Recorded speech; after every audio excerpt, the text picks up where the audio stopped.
بسم اللہ الرحمن الرحیم۔ السلام علیکم ناظرین، عرفان ہاشمی آپ کو شو میں خوش آمدید کہتا ہوں، اور میرے ساتھ موجود ہیں ابراہیم رائے صاحب۔ رائے صاحب السلام علیکم۔ وعلیکم السلام۔ رائے صاحب، آج دو خبریں ہیں ہمارے پاس اور ان پر ہم تفصیل سے بات کریں گے۔ پہلی خبر لندن سے ہے۔ برطانوی عدالت نے ایک فیصلہ دیا پاکستانی بزنس ٹائکون کے حوالے سے، ویزے کے حوالے سے جو اپیل کی گئی تھی اسے مسترد کر دیا ہے، اور بہت سارے لوگ اس کو نواز شریف کے حوالے سے بہت ہی اہم ڈیولپمنٹ کہہ رہے ہیں۔ یہ فیصلہ کیا آیا اور اس کے کیا فیصلے میں لکھا گیا، اس پر تفصیل سے ہم بات کریں گے۔ اور پھر دوسری اہم خبر، شہباز شریف صاحب ایک بار پھر سر ایکٹیو ہو گئے ہیں، اور نواز شریف صاحب نے کوئی ٹاسک دیا ہے۔ یہ ٹاسک کیا ہے اس پہ میں تفصیل سے چاہوں گا کہ آپ بات کریں۔ اور جو خبر ہے برطانوی عدالت کے حوالے سے، یہ انتہائی امپورٹنٹ خبر ہے۔ اس سے میرا خیال ہے کہ ہمیں پہلے شروع کرنا چاہیے۔ جی ہاشمی صاحب، آج تو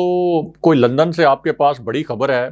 وہ خبر ہمیں بتائیں، ہمارے ویورز کو بتائیں، اور یہ بھی بتائیں کہ یہ خبر میاں نواز شریف سے کیسے ریلیٹ کرتی ہے، اور اس خبر کے آنے کے بعد کس طرح سے میاں نواز شریف کو لندن میں نئی قانونی مشکلات کا سامنا ہو سکتا ہے۔ کیونکہ اس سے پہلے ہم نے دیکھا تھا کہ جو ہوم آفس میں انہوں نے ایک اپیل دائر کی تھی، یعنی جس طرح سے ان کے ویزے میں توسیع کی درخواست رد کی گئی تھی، تو اس کے بعد جو انہوں نے اپیل دائر کی تھی، اب تک اس اپیل پر کوئی مثبت جواب نہیں آیا، اور ظاہر ہے کہ شریف فیملی کے لیے یہ بھی ایک کنسرن ہوگا۔ اور دوسرا ہم نے یہ بھی دیکھا کہ جو برطانوی پارلیمنٹ ہے اس کے ویب پیج پر ایک پٹیشن بھی فائل کی گئی، ایک برطانوی نژاد پاکستانی نوجوان کی جانب سے۔ اس کے اوپر جو 10,000 کا ایک سگنیچر کا مائل سٹون تھا وہ بھی پورا ہو چکا۔ اور پھر ہمیں یہ بھی اطلاع ملی کہ نیشنل کرائم ایجنسی کو بھی ایک خط لکھا گیا تھا، اور نیشنل کرائم ایجنسی نے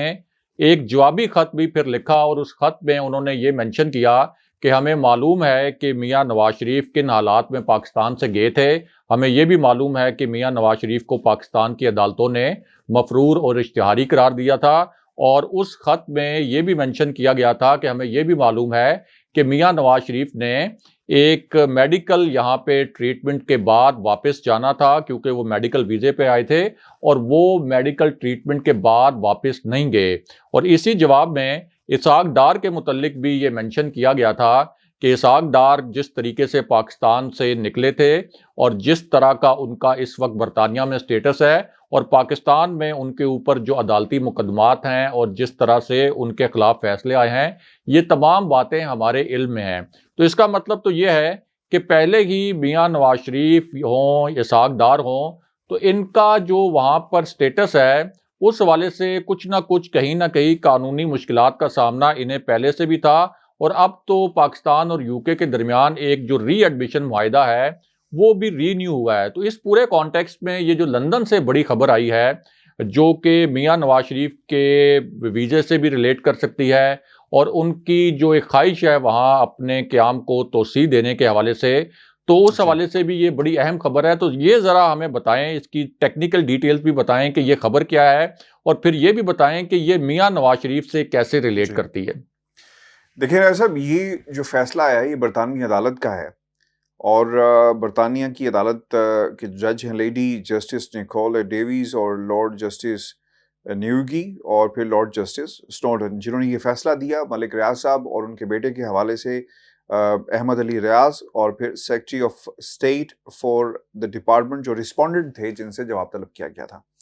یہ بہت ہی اہم فیصلہ ہے اگر اسے برطانیہ کے حالات میں دیکھا جائے، کیونکہ ہمیشہ سے بات کہی گئی کہ برطانیہ شاید سیف ہیون ہے بہت سارے لوگوں کے لیے۔ 2019 کے اندر آئے صاحب، یہ نیشنل کرائم ایجنسی نے ایک آپریشن کیا، اور برطانیہ کے اندر یہ آپریشن ہوا، اور پھر اس نتیجے میں، کیونکہ نیشنل کرائم ایجنسی ایک واچ ڈاگ ہے، ان کا بنیادی کام یہ ہے کہ اگر برطانیہ کے اندر کوئی ایسا کام ہوتا ہے جس میں انہیں معلوم پڑے کہ کرپشن کا پیسہ یہاں پر لایا گیا، یا انٹرنیشنلی کچھ لوگ انوالو ہیں منی لانڈرنگ کے اندر، یا پھر جو پیسہ یہاں پر پارک کیا گیا وہ لیجیٹیمیٹ نہیں ہے، تو پھر اس پر انکوائری ہوتی ہے۔ یہ تمام سوالات ملک ریاض صاحب سے بھی پوچھے گئے، ان کے بیٹے سے بھی پوچھے گئے کہ یہ اتنا پیسہ، یعنی 190 جو 140 ملین پاؤنڈز کے جو اکاؤنٹس تھے، 10 فریزنگ آرڈرز لیے گئے، اور پھر ان کو منجمد کر دیا گیا۔ جب منجمد ہوتے ہیں پھر سوالات تھما دیے گئے، اور سوالات کے جواب نہیں آئے، اور